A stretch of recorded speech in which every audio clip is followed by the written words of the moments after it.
It's been 9 years since Texas has added anything to this stadium, and that includes a Big 12 championship. Texas will take on Oklahoma this upcoming Saturday for just that. And given the struggles that Texas has endured over the past 10 years, nobody but this Texas team believed that they would be in this situation this year.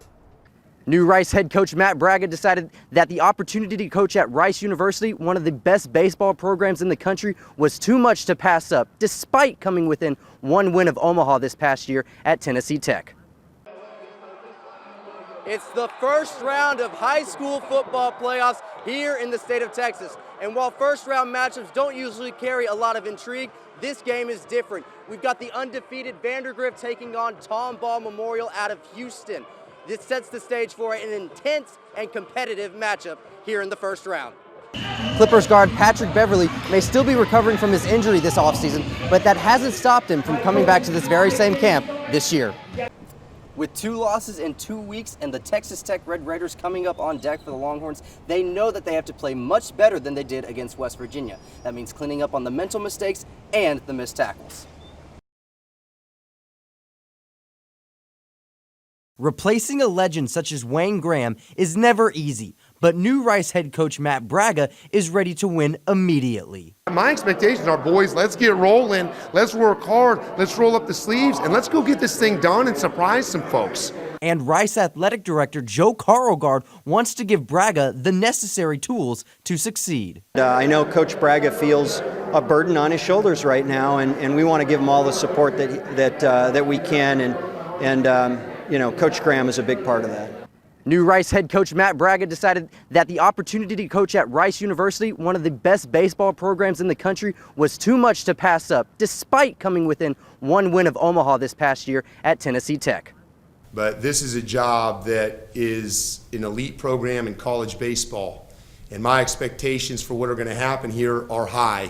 And it is honestly just what you have, I mean, at the end of the day, and what has been done here and can continue to be done, it made it a very easy decision. Despite the added expectations, Braga looks forward to the challenge.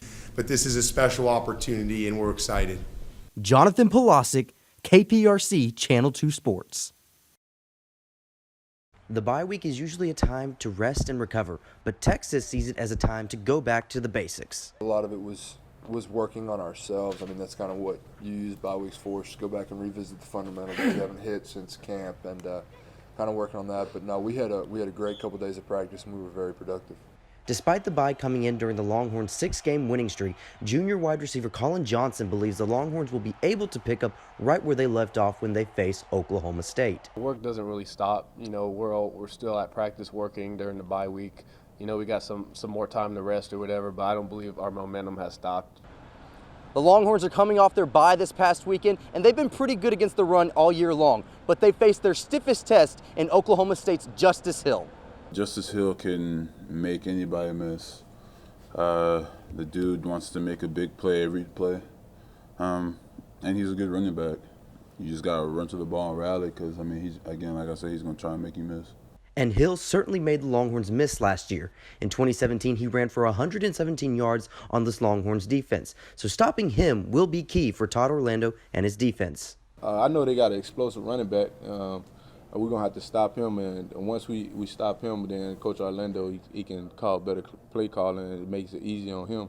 So I feel like once we stop him, it'll be great things to happen. Jonathan Polasek, KXAN News.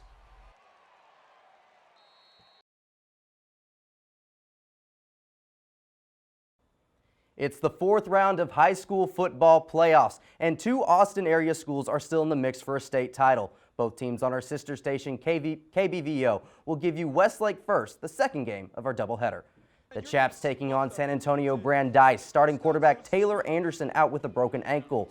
Drew Willoughby with the start. Willoughby looking, finds Mason Mangum for the opening score. Some current Longhorns and former Chaps Sam Ellinger and Brecken Hager there taking it all in. Second quarter now, Kirkland Michaud in at quarterback. Hits Jackson Coker for 36 yards and the score, 14-0 Chaps. The Westlake defense also getting in on the action. It's Sage Luther with the interception. He single-handedly kills a Brandeis drive. Moving on to the second half now, we've got Michaud with the walk-in touchdown and the Chaps with a 3-score lead. And here comes that Westlake defense once again. Drew Webster and William Robertson, they combined for the safety and put the Chaps up 23-0. Westlake over Brandeis with a 26-0 final. They continue to put us on their back. I'm so proud today offensively of those two young quarterbacks. They were productive, got the job done, and it was a great team effort. Like, we know our offense, we're missing some guys, but I mean, we know that we got to go out there and do our job and make sure that they don't put any points up. Westlake takes on Westbrook Saturday afternoon at Katie's Legacy Stadium, with the winner moving on to the state championship. Now to Lake Travis and Judson, two schools with a combined 12 state titles. We're starting in the second, tied at 7. Hudson Card puts it where only Garrett Wilson can come down with it to give Lake Travis a 14-7 lead. Now time running out in the second, we're tied at 14. Judson looking for a 7-point halftime lead, but the Lake Travis defense gets a momentum-shifting stop going into the break.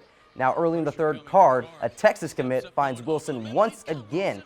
Judson with no chance to catch him. It's a 60-yard touchdown and a 21-14 Lake Travis lead. Wilson would finish the night with 3 scores. Moving on to the fourth, Lake Travis clinging to a 3-point lead. Card finds Kyle Eves. Judson unable to come up with a pick, and Eves takes it to the house. 65 yards on the catch and run for Eves, and Lake Travis wins it 38-21. Judson is a tremendous program, and we always have great battles with them. I hate it. We're in the same region, and somebody's got to be done. But that's the way it goes. Proud of our bunch and everybody. It's a great team win. I mean, it's great. Our goal's a little bit farther, and we know that coming in the season. But we knew we'd have to play well against Judson, and we did that. Lake Travis takes on North Shore Saturday afternoon in Houston at NRG Stadium. Some Class 4A action: Liberty Hill and Livernia and San Marcos. It's a matchup between two one-loss teams. Liberty Hill strikes first. Kyle Harrison right up the middle, untouched. He takes it 45 yards to the house for a 7-0 lead. In the third quarter and trailing by 3, Jacob Searley takes it himself for 63 yards and the go-ahead score and a 14-10 lead. Liberty Hill wins it 35-17, and they now face Carthage Friday night at the Berry Center for a chance to play in the state championship game. Over in Taps, Regents back in the state title game for a 3rd year in a row, but losing for a 2nd year in a row, this time to Trinity Christian. 49-24 is your final tonight. The 2018 Heisman Trophy is awarded to Kyler Murray of Oklahoma University. 2 years in a row for the Oklahoma Sooners. Last year it was quarterback Baker Mayfield taking home the award. Murray taking it this year. He's the 7th player to win the award for the Sooners, and that ties them with Notre Dame and Ohio State for the most in college football. Texas volleyball in the Elite 8 for the 13th year in a row, but with a tough matchup tonight with a shot at the Final Four on the line. Taking on BYU in Provo, a matchup between the 4th seed Cougars and the 5th seed Longhorns. Texas starting out hot. Logan Eggleston with the kill. She had 15, but she didn't receive much help. She was the only Longhorn with double-digit kills.